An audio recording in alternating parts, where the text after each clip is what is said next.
welcome everybody. Welcome to yet another virtual meeting of the All Ireland ITP Support Group. We're pleased to welcome once again Dr. Gerard Crotty, one of our medical advisors, who's also, which hospital are you with, Gerard? Tullamore is my main hospital. I cover the three hospitals in the group. I cover Mullingar and Portlaoise as well. Excellent, excellent. And we've also got with us, and I won't call her senior mentor, Mrs. Rhonda Anderson, one of our patient mentors who's been with the organisation probably near enough since the start in 1995-ish. So welcome. To kick off, if anyone's got any questions, just, put your hand up. If you're not talking, if you can just keep your mic muted, because then it doesn't interfere with everything else. So anyone got a question to kick off? Yeah, who are you, Mervyn? Who are you? Yeah. I'm Mervyn Morgan. I'm from the UK ITP Support Association. So welcome everyone. Okay. Anyone got any questions they want to kick off with? No? I've got one from Moira, and Moira did say she would be here, but the question is, can L-Trombopag affect the absorption of calcium? She says, I know to avoid food that contains dairy and calcium 4 hours before and 2 hours after taking the tablets, but the side effects of hair loss and its extra dry texture and also dry skin, soft and brittle nails all make me wonder if the drug interferes with the absorption of calcium. So, yeah, it is. I mean, as far as we know, it doesn't. Now, just for anyone who's taking L-Trombopag or is thinking about taking it, being considered for it, who isn't familiar about that dietary restriction, that's because the interaction goes the other way. In fact, calcium and dairy in your diet in those few hours around the actual taking of L-Trombopag will affect the absorption of the drug. So it's something, and something as doctors we sometimes forget is things like dietary restrictions, because we tell the patient about them initially. Then sometimes we just assume that people have remembered those restrictions and are taking it precisely according to the instructions. And of course, those restrictions are quite limiting. I mean, someone, I know I have a recent, quite young patient, who might be wanting to go out and socialize in the evening. So there isn't any time in the evening when he can abstain from food for that length of time reliably, So he's opted that he's actually going to wake up in the morning and he's not going to have and take his tablet. He's not going to have breakfast until mid-morning. In college, he's going to actually pack a breakfast and eat it mid-morning as opposed to having anything first thing in the morning, So it is a restriction, but the reason for that restriction is it would affect the absorption of L-Trombopag. And that's quite, when you think about it, someone who's on a drug to control the platelet count, with a lot of these drugs, there's a fairly fine margin between enough of the drug and too much of the drug. So if you, need to be on 50 milligrams of L-Trombopag, and that's enough to keep your platelet count safe, well, if you have something interacting with that and prevent you absorbing it, you might have a platelet count that's too low. But the other way around is probably not an issue in terms of because there's plenty of other hours in the day to eat calcium-containing food or calcium supplements if you need them. And calcium, is not like a drug where there's a very fine margin between enough of it and too much. You can actually take quite a significant excess of calcium in your diet and it doesn't do the slightest bit of harm. Your body regulates how much of it absorbs anyway. There's a couple of different hormones. Vitamin D is one of them, and parathormones another one. So I wouldn't be concerned about that. I mean, if the person concerned needs extra calcium, there's plenty of opportunities at other times in the day to take it when there isn't L-Trombopag in the stomach. So I think it wouldn't be an issue. And it's certainly not one I've come across. We are talking about Revelade, aren't we? Yeah, that's the trade name. Yeah. I don't tend to use the trade name. I mean, it's got a different, if you're in America, it's got different trade name. I think it's Promacta or something like that. So, and if it goes off patent, which may be soon enough, there may be generic versions around with different trade names. So L-Trombopag is the worldwide active ingredient name, so I tend to go on that.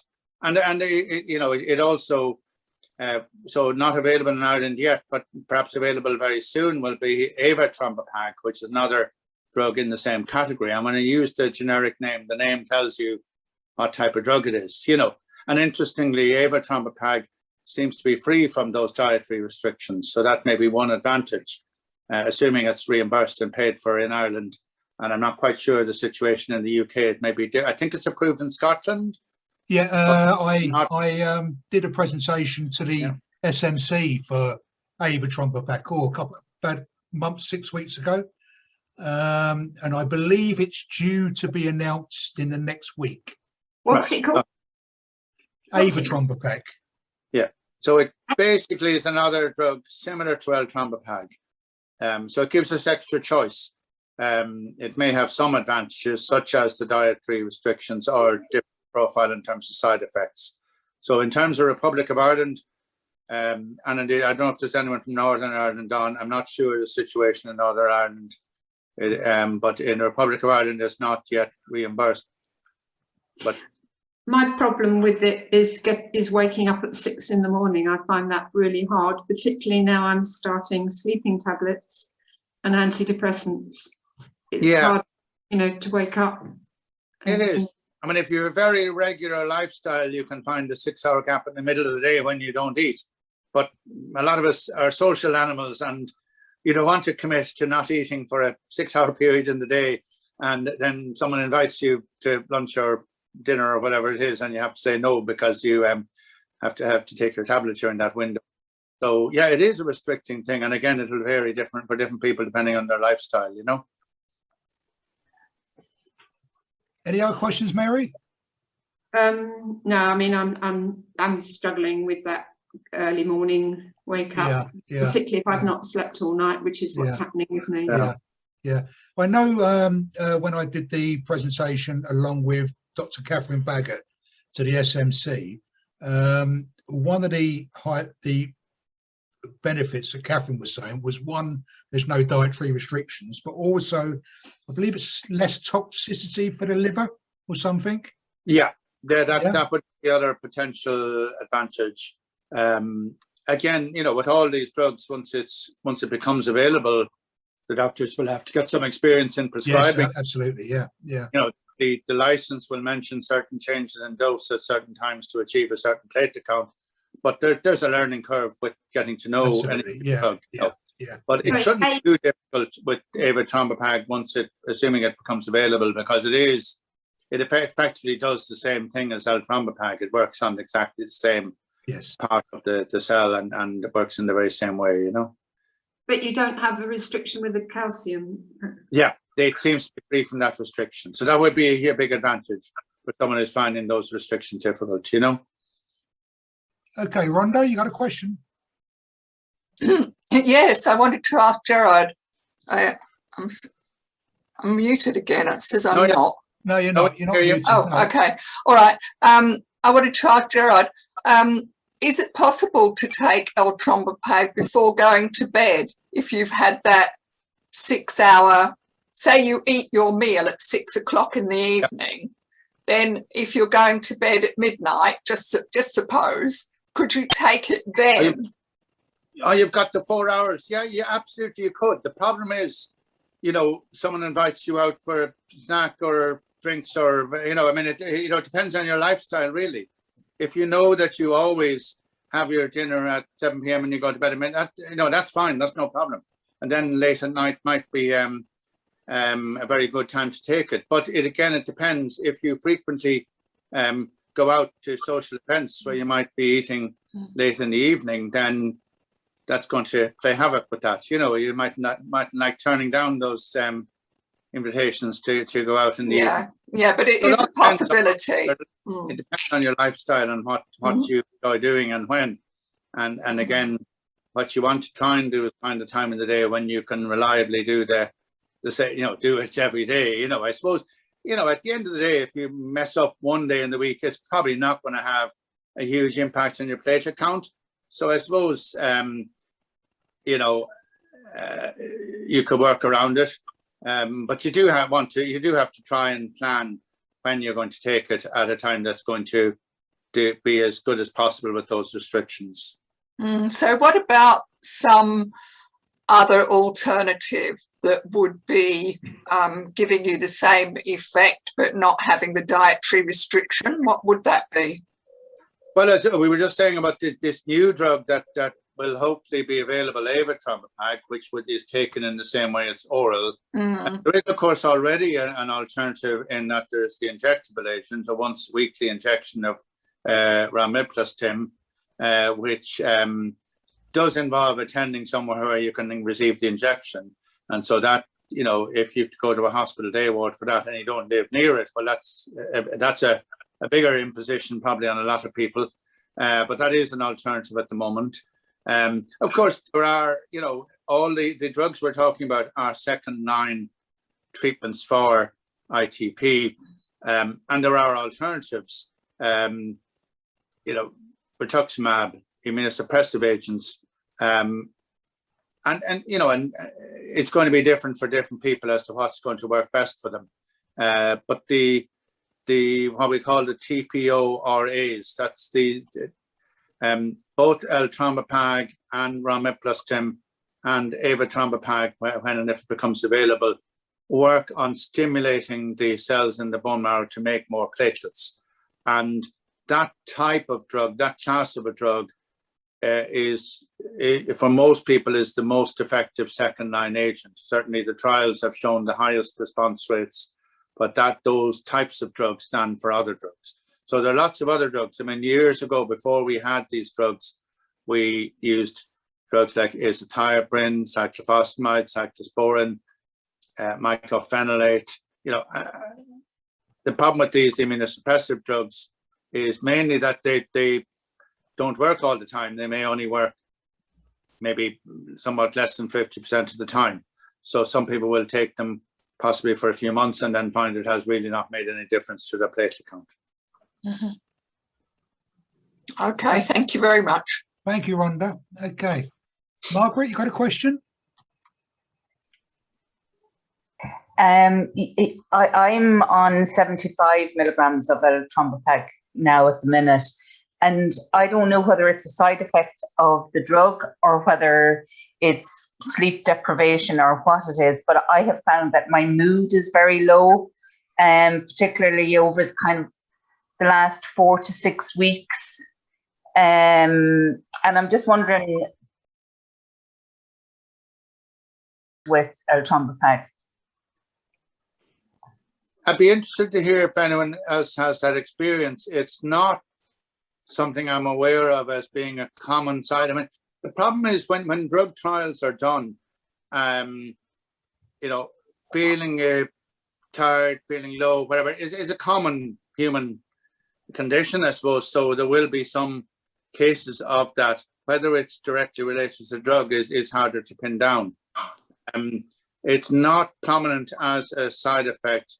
There are, in directly in relation to ITP, there are reasons why, one thing, I mean, I don't know how long you've been on eltrombopag.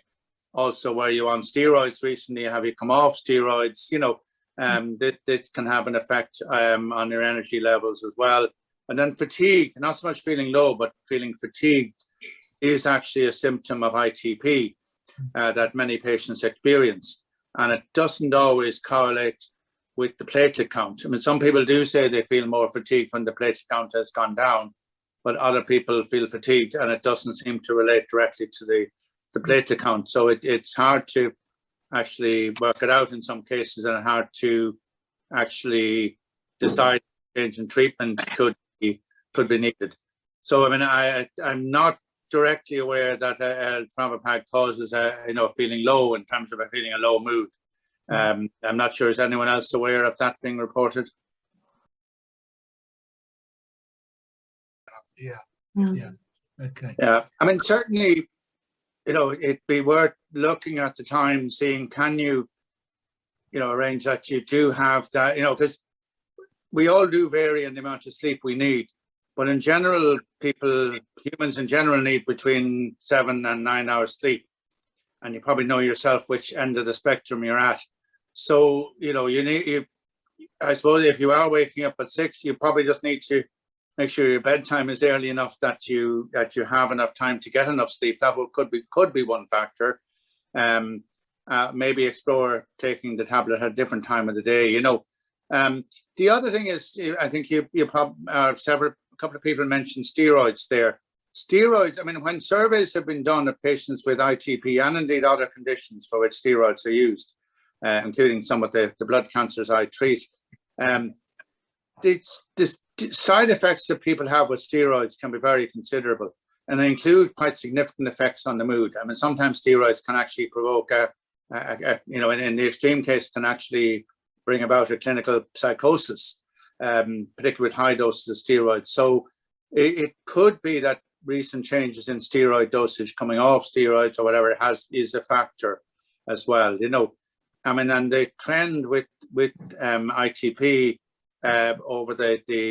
over my career really is we use less steroids now than we used to. Partly we have more alternatives now, you know, than we used to. When I began training, we didn't have very much other than steroids and immunosuppressive drugs and splenectomy. But now we have quite a number of other options. So the recent guidelines are different to the older guidelines in the sense that we're really strongly encouraged to give quite short courses of steroids and to, in some cases, give less steroids. We still give a fairly high dose of steroids at the outset in someone who's newly diagnosed with severe ITP with a platelet count, you know, below 10 and possibly bleeding. We do give a very high dose of prednisolone usually, but after about 2 weeks, if it's not working, we go to plan B. We get the patient off it and we put them on something else. And if it is working, we actually start reducing the dose, and we look and see, you know, at that stage, we don't unnecessarily prolong it. And then, you know, it used to be years ago, we would keep everyone with ITP on steroids possibly for several months, and we would only gradually reduce it. And we also used to try and keep the platelet count to, you know, if the platelet count was below 50, we would often be increasing the dose of steroids, and that's all gone out the window now. We don't do that. We generally, for most patients, would actually be, you know, if the platelet count drops again, we might not treat it again until it's below 20 to 30. Again, it will vary a little bit between one patient and another. And if we do have to use steroids again, but when we know responds well, we would often use quite a small dose. We might use 20 or 30 milligrams per day instead of a much higher dose. Because, you know, if I know that I treated you a year ago and you responded very well to steroids, there's a very good chance if I used a lower dose of steroids that it might work just as well as a higher dose with less side effects. Can I ask Margaret? Sorry. Yeah. So I was just going to summarize and say that the side effects of steroids, you know, if you were to get a large group of people and survey the side effects they're having and what drugs they're related to, I would say steroids could well come top of the list in terms of the drug that causes side effects. Can I ask Margaret a question? Margaret, what's your platelet count? It's very good at the minute. It was 109 the last count. Right. Okay. Yeah. And the Eltrombopag was the treatment that made the difference. It was just all over the place last year until I went on the Eltrombopag, and I was on Eltrombopag and steroids, and the consultant was, you know, changing the doses, you know, to try and get the right dose. But she's now reduced the steroids and increased the Eltrombopag, and that does seem to be holding me very well as far as the platelets are concerned. How long did it take for the platelets to increase? About 4 weeks, I think, initially. They've been up and down a little bit, but they haven't come under 100 since about the first month in. You see, mine is 6 to 8 all the time, every week, sort of thing. very low. They used to be about 200, but they're very low.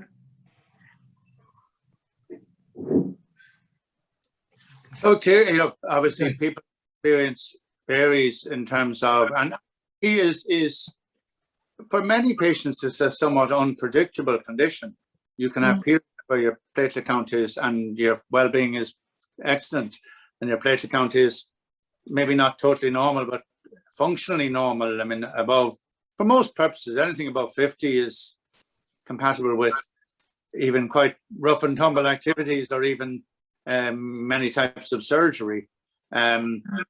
We would often not in treatment, we would often let the platelet count does drop down, but stays, in that range. We would be often happy to not increase treatment. And if someone's off treatment, we would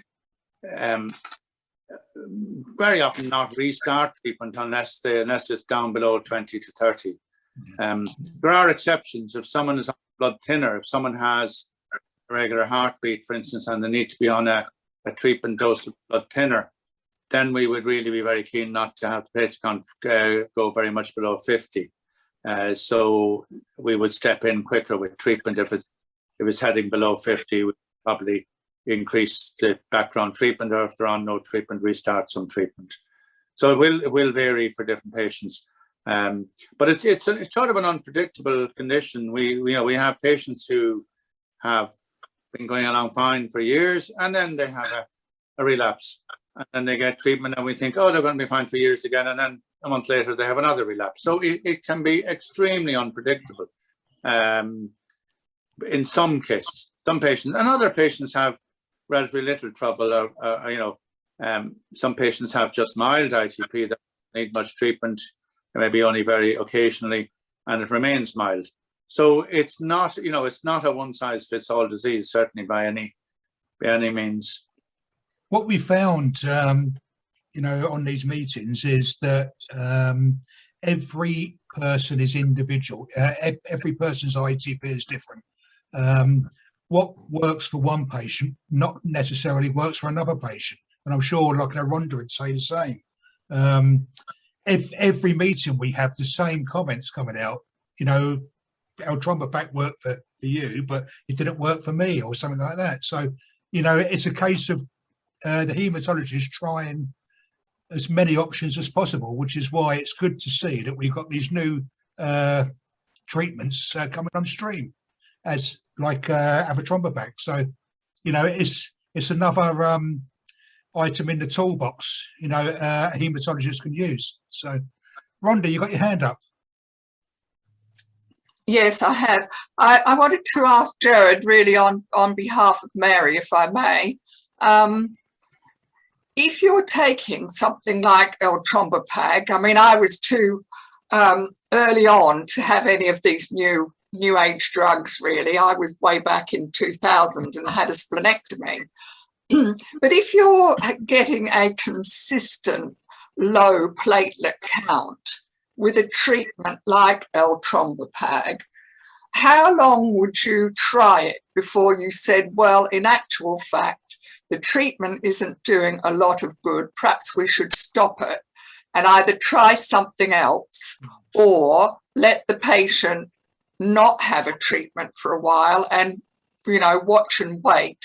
Because if your platelet count is below 10, then, and you're living with it and it's okay without bleeding and so on, is it not better to withdraw the treatment and then say, well, we'll watch and wait and see what the platelet count does and what the symptoms are without the treatment?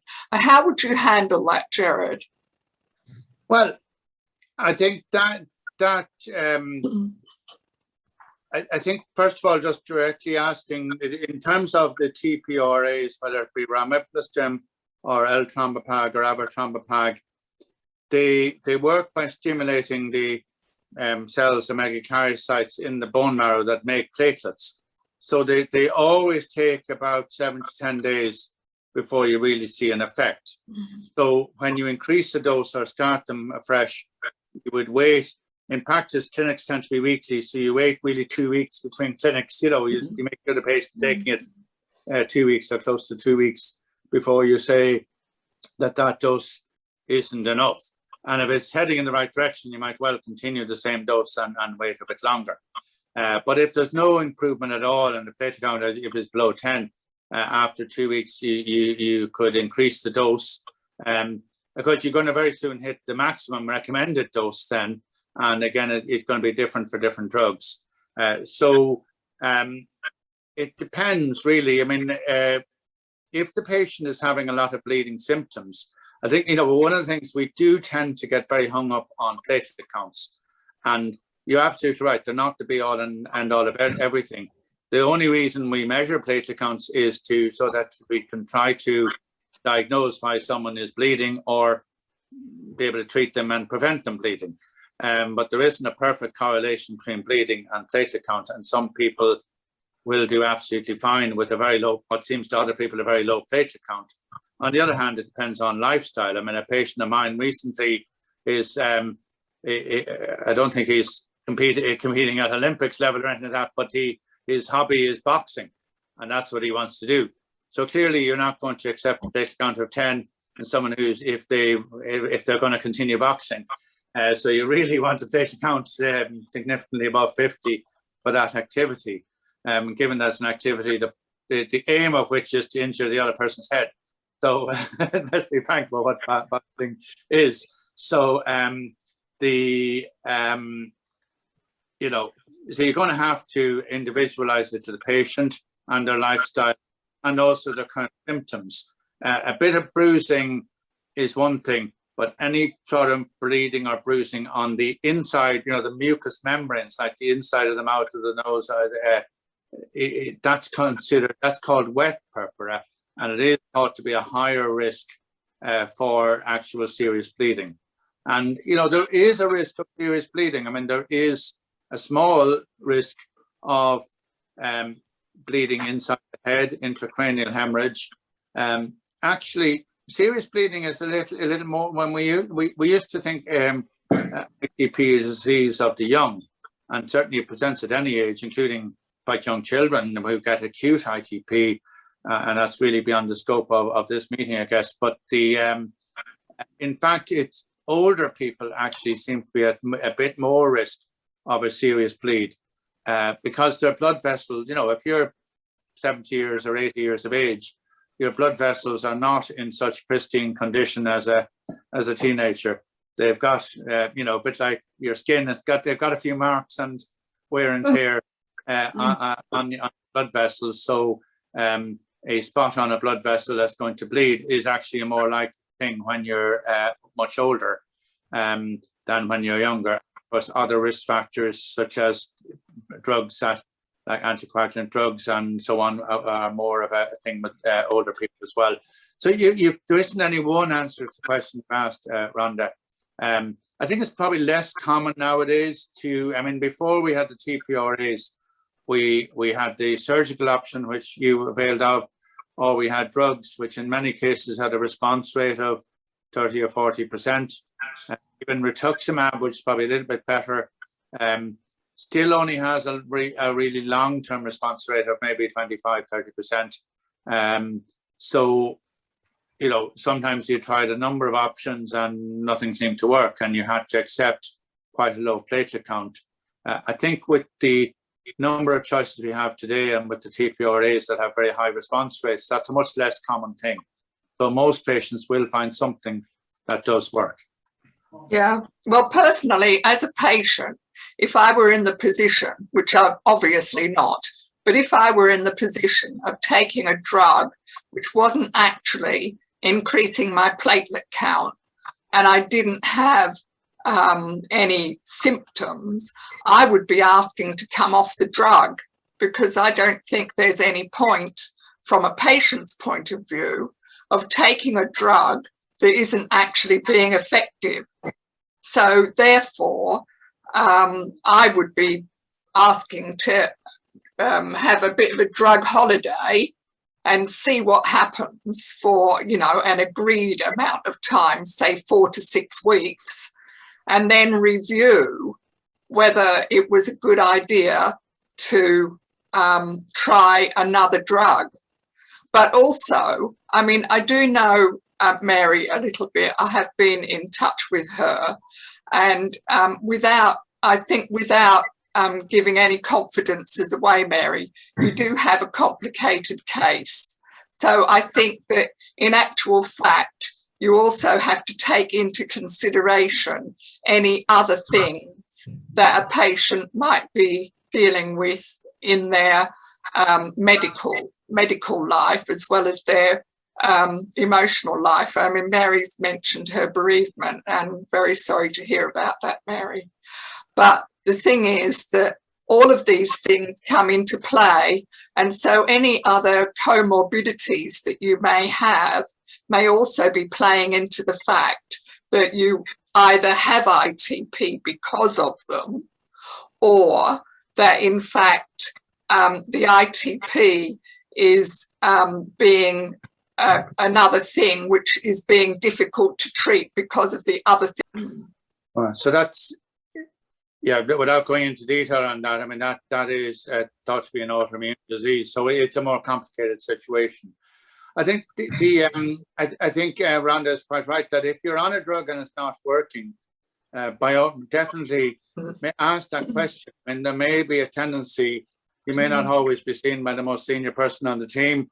They may be very busy. The clinics may be overbooked, and they typically are, because we have waiting lists and we're short of doctors and so on. So there may be a bit of inertia and a bit of a tendency to leave you on what you're already on. So by all means, you know, write down your questions and be sure to ask them, and you know, and ask to see the consultant if you know, particularly if things are not going well for you in terms of your ITP. So I very well made points there, and I think there are, occasional reports that, you know, if something isn't working and you go in ITP and you go off it, that you can go back on it later and it might work. I think that there are reports of that sort of an effect, of a drug holiday actually having a beneficial effect. And we don't know why that might be the case, but it does seem to apply sometimes. Great stuff. We've mentioned the new ITP guidelines several times during this meeting so far, and there is, just want to point out, on our YouTube channel, there's a very good video by Professor Adrian Newland on the new ITP guidelines, so that's well worth a look. It's only about 20 minutes long, 25 minutes long, but it sort of, you know, breaks it down what the guidelines actually mean for like a first line, second line, and third line, etc. So that's always worth a look. Any other questions? Sorry, Gerard. So I was just going to say, the videos on the website and the talks from the convention, I think they're excellent, and they're probably of equal interest to patients and to healthcare professionals. I mean, even experienced healthcare professionals like myself who have, you know, an interest in this disease can learn from listening to those talks. And equally, I mean, they're designed for patients, so that there's a huge amount there in terms of those. And you know, I think sometimes the presentations that doctors go to and the papers we have to read and so on are really complicated sometimes, and make very heavy weather of things, and overload us with data. And I think there will be an awful lot of help.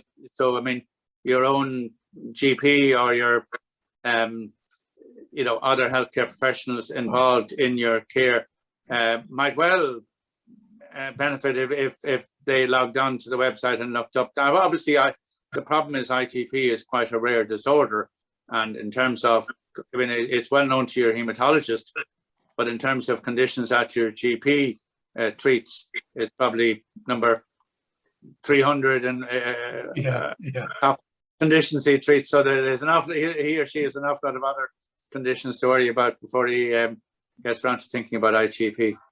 Okay, in the UK, Rhonda's aware of this. We're currently working with the UK ITP Forum, which is, you know, the haematologists from all the ITP clinical specialist centres in the UK, and we're working on a document called a shared decision-making tool, which is really, it's got the UK market sort of designed for the UK market. But when we get the final version, Gerard, I'll send you a copy, and you're quite welcome to tweak it for the Irish market as well. But it's coming on. It's about 20 odd pages, but it's got some great stuff in there for patients, etc. Rhonda's aware of it. Rhonda's been on the team with me devising it. So yeah. Yeah. I've been editing it today, Mervyn. I've been going through it for Jack and editing it today. Ager than I did over the weekend, and we've made loads of changes as well. So, oh, have you? Oh, good. Yeah. I'm glad to hear that. I thought I might have been a bit nitpicking. No. So has Paula Bolton-Maggs as well, by the way. So yeah. Good. I'm glad that Paula's done it.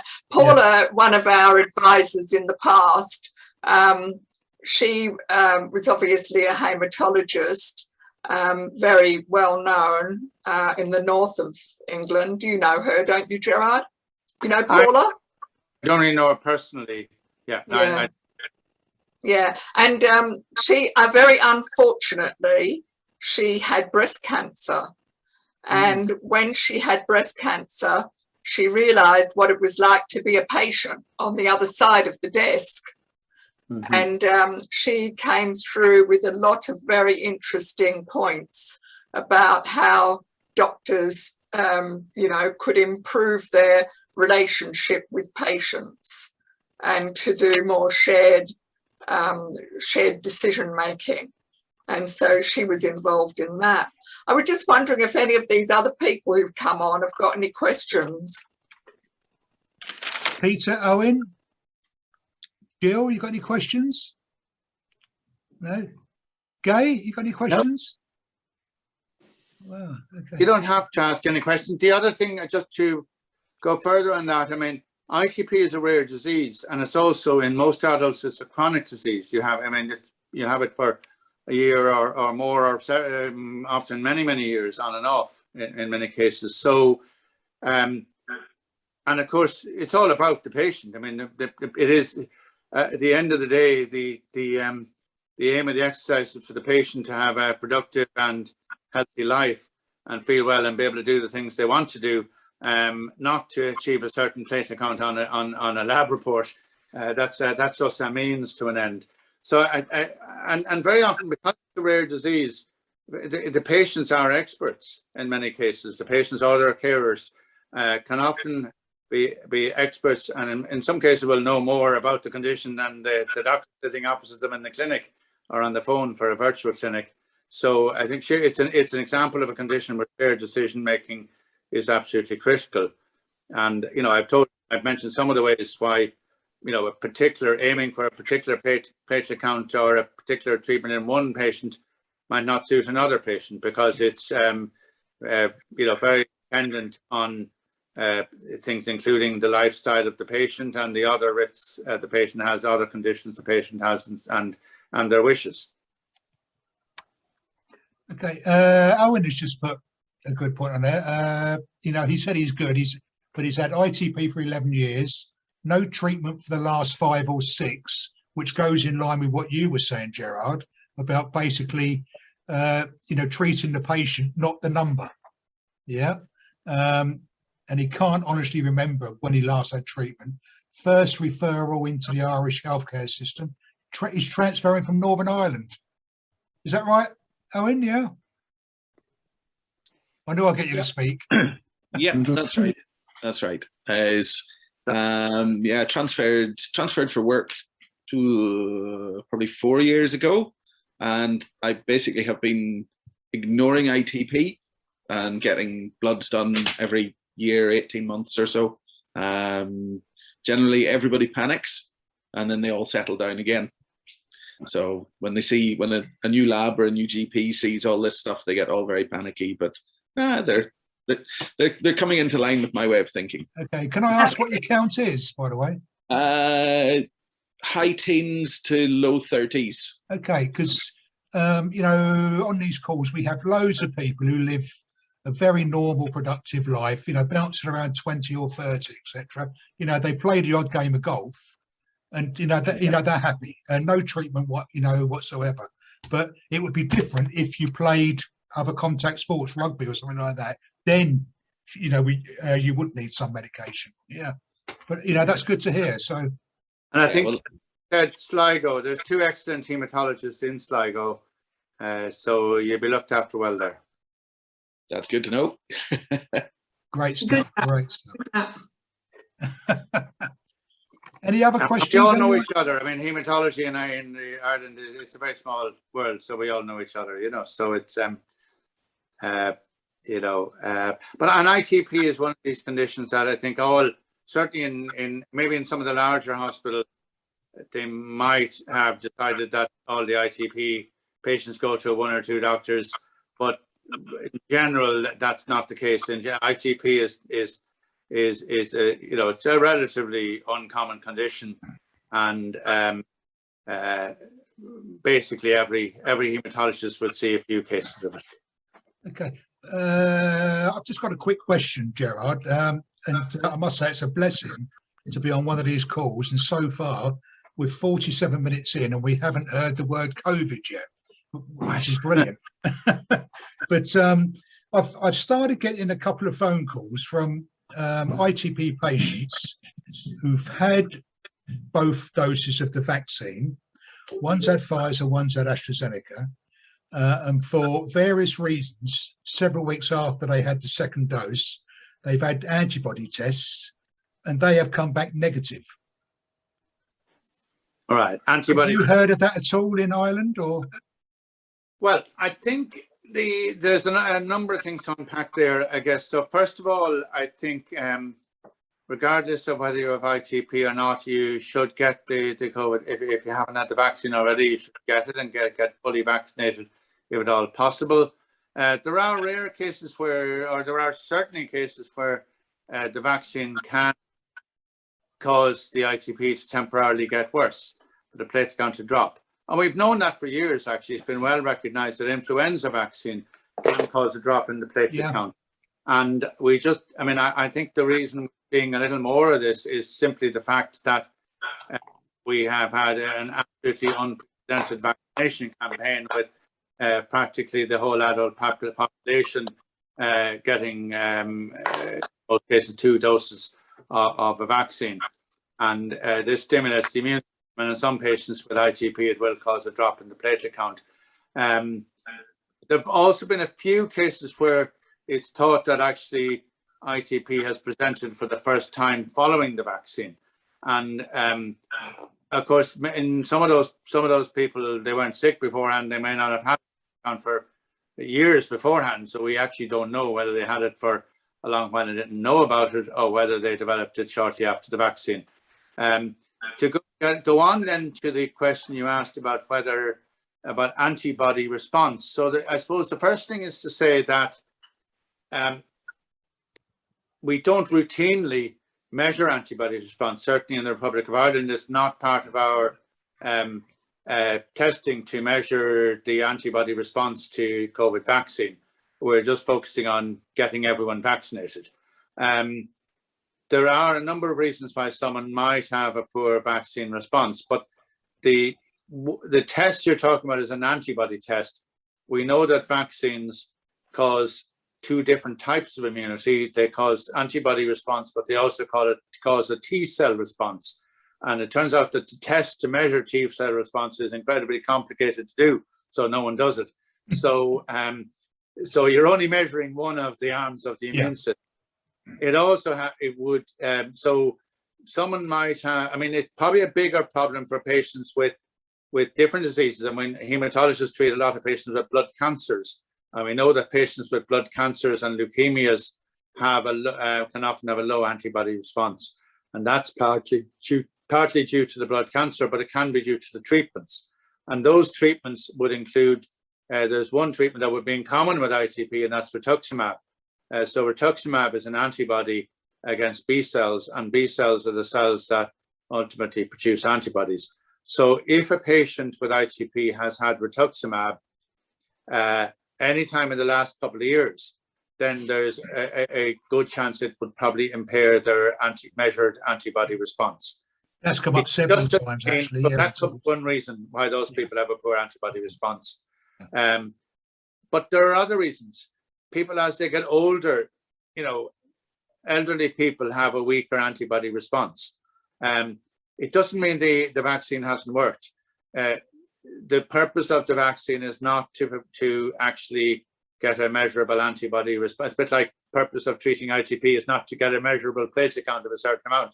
The purpose of giving a COVID vaccine is to prevent the person getting severe disease if they should contract COVID.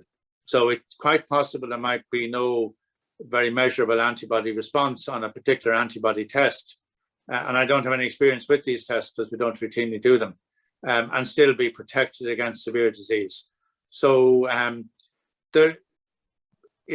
we do think that it's the older people and people who have blood diseases or people who've had antibody or immunosuppressive treatments that do have poor antibody responses. And it's very likely and I know in the UK, they're talking about it being maybe combined with the flu vaccine in the autumn. So within about maybe 2 months from now, we may have decisions by our governments to actually offer boosters, ultimately probably to everyone, but starting with people who are in those groups, people who have blood cancers, people who are quite elderly, and people who've been on immunosuppressive treatments, on the basis that those are the people most likely to have a relatively weak response to the vaccine. Okay. But the most important thing, I mean, for the vast majority of people, we're not testing that. So the most important thing is to get the vaccine and get the second dose. Great stuff. I know the people who contacted us had the antibody test for other reasons, and this was one of the things that come out, which was very interesting. And I believe they're looking at it at Hammersmith in London, to see if there is any tie-in. But we shall see what happens. But people have other autoimmune diseases, or they have had a correct, therapy, a lot of recent steroids. All these things would probably weaken the antibody response. Mm. And I know, what you just said about the possibility of boosters as well in the UK. The vaccination centre that I help at, we've actually been told to get ready to prepare for the possibility of boosters around about September, October. So, we shall see what happens. So, okay. Any other questions, anyone? No? No, it's just I just wanted to say that I do know a person. I don't know their medical history at all, but he did tell me that he had had an antibody test to see if he had antibodies to COVID, having had both vaccines. So this was obviously under his medical supervision. And he didn't have any antibodies, but he did say that his T cell response was there, would be there, but you don't know how good that's going to be. I mean, at the end of the day, you don't know how good your response will be, even if you're double vaccinated. No, because if you come into contact with the disease and if you get enough viral load, you could still be ill with COVID. Hopefully you wouldn't have such severe disease and therefore you wouldn't die. But by the same token, even though you have the full as possible antibody response to the double vaccine, you still may be susceptible to COVID depending on how you get exposed to it. So, none of these things are 100%, but it's far better to have the double vaccination than to chance it. And I mean, another point that's coming up now, because GPs are getting paid to do it, anybody over 70, like myself, is being offered the Shingles Vaccine. And that was something that I had to find out about, which may be interesting for other people who are in the older age group. I don't know if that's the same case in Ireland. Is it, Gerard? No, not to my knowledge. It's not routinely being offered yet. But it's absolutely true. It's not 100%. However, I would have to say that the outcomes from the trials of the COVID vaccine, given that this is a disease we didn't know about you know, a year and a half ago, or just over a year and a half ago. Amazing, yeah. They are amazing that they are, where we have trials with response rates of over 90, 95%. I mean, they are so much better than most other vaccines. Flu vaccine is only 50% effective, and yet we want you all to have it. I get mine every autumn, and you should all get your flu vaccine, but it's only 50% effective. So they're not 100%, but they're an awful lot closer to 100% than we thought they would be when they talked first about getting a vaccine. You know, it has been a remarkable success of science, and British science in particular has played a leading role in that. You know, and some Irish people involved in that as well. Yes, they was. People leading in Britain as well, aren't they? Yeah. Can I just ask, have any of you had COVID at all? No, no. You've all been lucky. Thank God for that. Oh, careful. Or both. Careful. Very careful. Both, actually, probably. Okay. Could be unlucky, yeah. So. Yeah. Well, I suppose thanks very much, Gerard. Ultimately, the protection is going to come when effectively everyone over 12 anyway is vaccinated. We don't know really if it's more than 12 yet, but and the numbers drop to very low levels, you know. But it's not going to be, we were just saying that before, I mean, it's not going to be over anytime soon. This Freedom Day thing in the UK, it's more a gradual thing than that. Where we get over freedom. The word Freedom Day was a concoction from the British media, right, who have been absolutely awful during this last 18 months. You know, they should all be put up against the wall and shot. Awful, awful. Anyway, thanks very much, Gerard. Thank you, everyone, for taking part. Just to conclude, there's one third to me there in terms of hearing about people getting up at 6 a.m. so they can take their Eltrombopag and maybe lie down again and then get up later and have breakfast. I mean, you know, it's something that probably worth looking into a little bit more. I mean, you obviously can't have cereal with milk, you know, that contains dairy and calcium, but it may be possible for someone to come up with menus for breakfast that you can eat that are okay with Eltrombopag, and that you get up at your normal time and have breakfast. And just remember to avoid the foods that would interfere with the absorption of Eltrombopag. So maybe that's something to get a little bit more information on. Something to look at, yeah. Great stuff. Well, thanks very much. Just to conclude, we've got another meeting later in the month, the Scotland meeting. Anyone's welcome to join. That's going to be with Dr. Catherine Baggett from Glasgow Royal Infirmary. And then in September, September is ITP Awareness Month, and ITP Awareness Week is week commencing the 20th of September, and we've got a couple of events coming up that week. So keep a lookout on social media and the website for that. There will be a couple of events such as this during that month as well, during ITP Awareness Week, which include a paediatric support group meeting with Dr. Nicola Cooper, you know, as the expert on hand. That's on the Wednesday of that week, 22nd.